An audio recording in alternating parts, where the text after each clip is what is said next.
आज 3 कंडीशंस के प्रिस्क्रिप्शन देख लेते हैं। Status epilepticus. अब यहाँ पे तो तुम क्या कर रहे हो, तुम्हें यहाँ पे कंडीशन का बता दिया है, फिर केस बता रहे। एग्जाम में तुम्हारे क्या आएगा, केस आएगा और तुम्हें उसका प्रिस्क्रिप्शन लिखना है। तब तुम एपिलेप्सी वाले को अस्थमा की ड्रग्स लिख के आते हो, अस्थमा में एमआई की ड्रग्स लिख के आते हो। केस पढ़ो, केस समझ में आना चाहिए। स्टेटस एपिलेप्टिकस कब बोलते हैं, मोर देन 30 मिनट चल रहा हो, right. A 20-year-old woman was brought in emergency department in an unconscious state following frequent generalized tonic-clonic seizures for 2 hours.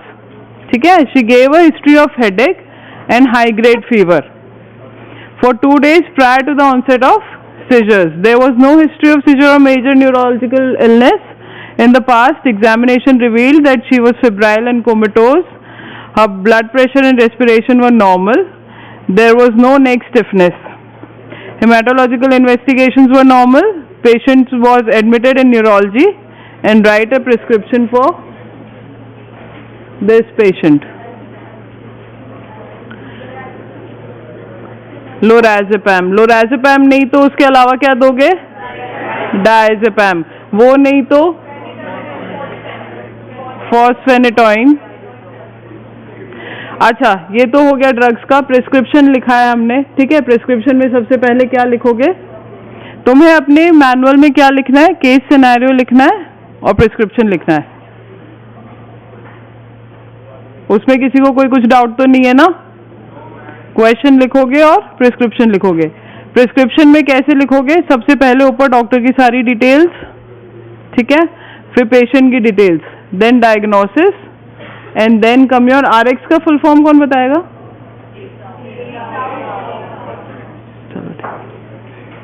Okay fine. इसमें हम क्या दे रहे हैं, लोराज़ेपैम दे रहे हैं 4 mg IV in 2 minutes, repeat after 10 minutes. और इसके तुम रिव्यू में क्या लिखोगे, review every 10 minutes till control of seizures, और लास्ट में डॉक्टर का स्टैम्प और साइन। अगर हाइपोग्लाइसीमिया में जा रहा है patient, then you will give dextrose, ठीक है।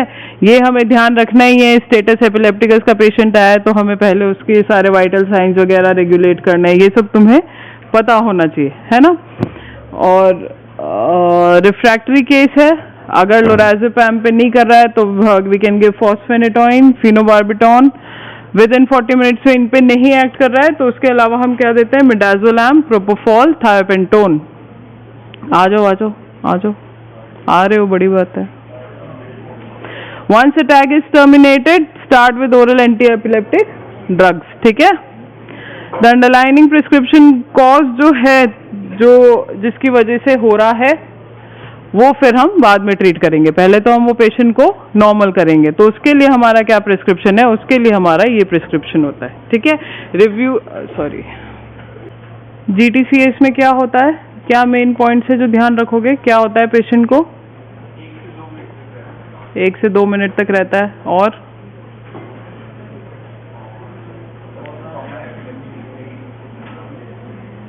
रोल नंबर 80, 81,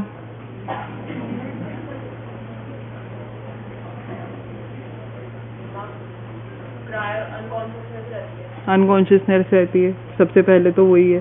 नेक्स्ट फिर क्या होगा, मसल स्पाज्म होएगा। अच्छा, ये केस देख के तुम ये केस रीड करो, चलो। A 25-year-old male was brought to the emergency department by his brother. The patient was playing football game when suddenly the patient fell to the ground and appeared to lose consciousness. His body stiffened with arms and legs extended. He suddenly left out a shrill cry and appeared to stop breathing about 10 seconds, followed by a series of violent rhythmic muscle contractions, accompanied by hyperventilations and rolling eyes. The jerking movement progressively became less intense until they stopped altogether. The entire episode lasted approximately 3 to 4 minutes. The patient woke up confused with no recall of the attack, but he complained of the headache and extremely sore muscles. Write a prescription for this patient incorporating all the elements. बैठ जाओ। इसमें क्या point है जो तुम्हें GTCH का patient लग रहा है? एग्जाम में इसको किसका पेशेंट बना के आओगे?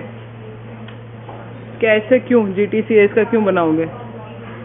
हिस्ट्री ऑफ फॉल है, हिस्ट्री ऑफ फॉल है, ठीक है, अनकॉन्शियस हो रहा है, मसल स्टिफन हो रही है, जर्की मूवमेंट्स आ रहे हैं, क्लोनिक जर्की मूवमेंट्स आते हैं, ठीक है। अराउंड 1 to 2 मिनट्स ले लो, 3-4 मिनट्स, उतनी देर तक एपिसोड रह रहा है, with followed with prolonged sleep, है ना। GTCH में क्या देंगे हम?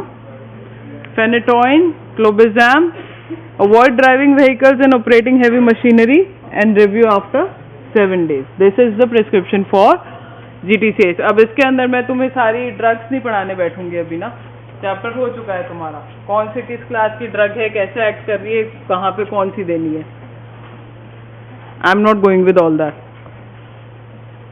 इसमें किसी को कोई कुछ डाउट? प्रिस्क्रिप्शन राइटिंग में तुम्हें मेन क्या है कि तुम्हें जो क्वेश्चन आ रहा है तुम्हें वो पता होना चाहिए कि वो किस, एटलीस्ट उसको डायग्नोस तो प्रॉपर कर दो, ताकि उसके फिर ड्रग्स तो ठीक है, सोचना बात की बात है, चैप्टर याद होगा तो याद आएगी। प्रिस्क्रिप्शन देख के तुम्हें डायग्नोसिस सही निकालना है और फिर उसकी क्या ड्रग्स है वो तुम्हें ध्यान होनी चाहिए। और जो इमरजेंसी कंडीशंस की तो एक दो ड्रग्स होती है, ठीक है। नेक्स्ट आते हैं अपन status asthmaticus. Sunil Verma 58-year-old brought in emergency with the complaints of shortness of breath and wheezing, ठीक है, with 1 day duration. Examination reveal 30 breaths per minute, wheezing with prolonged respiratory phase. Initial ABG relieved pH 6.68 and PaCO2 202 mg and PaO2 is 162. इसको तुम क्या दोगे? Status systematics में हम क्या देंगे सबसे पहले?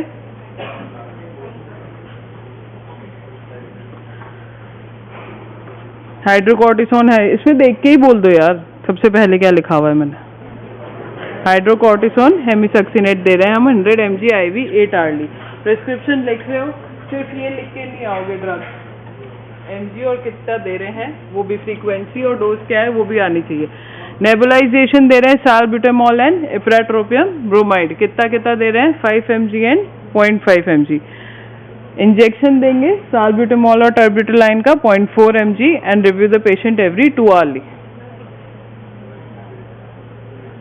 इसके अंदर क्या है? कोई चेस्ट इन्फेक्शन अगर है तो फिर हम उसको बाद में उसकी थेरेपी स्टार्ट करेंगे। पहले सबसे पहले हमें क्या करना है, जो लेकर कंडीशन लेके आ रहा है पहले हम उसको ट्रीट कर रहे हैं, right. And then we have to correct dehydration and acidosis. किसी को कोई डाउट